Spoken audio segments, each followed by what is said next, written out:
There are many locations in and around Penn State University that are said to be potentially haunted.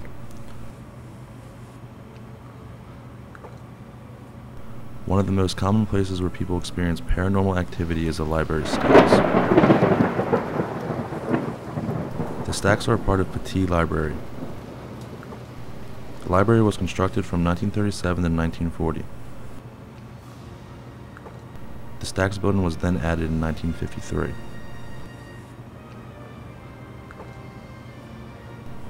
Ever since an unsolved murder in 1969, the stacks are said to be haunted.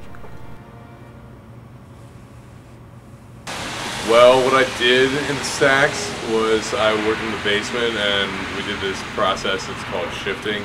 And it's basically just shifting books from making room for moving them up in like the shelf line, I guess you could say, for the end of the semester overflow, and it's a never-ending job.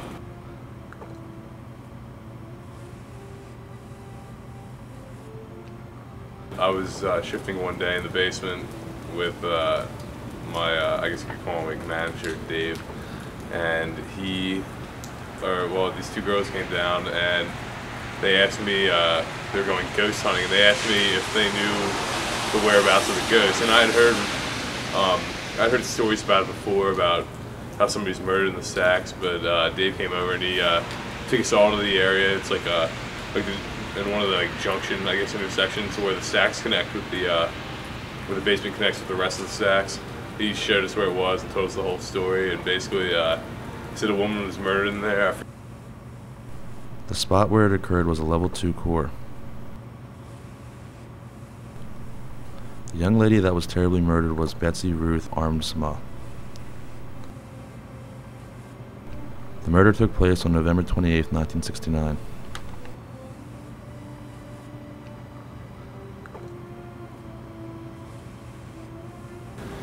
I don't know if it's haunted, but I mean the stacks are a very quiet place sometimes. I've heard several people say this, maybe some of my friends and some other people that I'm like acquainted with. I had heard rumors and stories about books possibly falling off the shelves for no apparent reason, people getting a sense of a sudden change in colder temperatures in the room and maybe feeling steely fingers on their shoulders, creepy stuff like that. To this day, the mystery of the stacks is still unsolved. No one will ever know if it's haunted or not.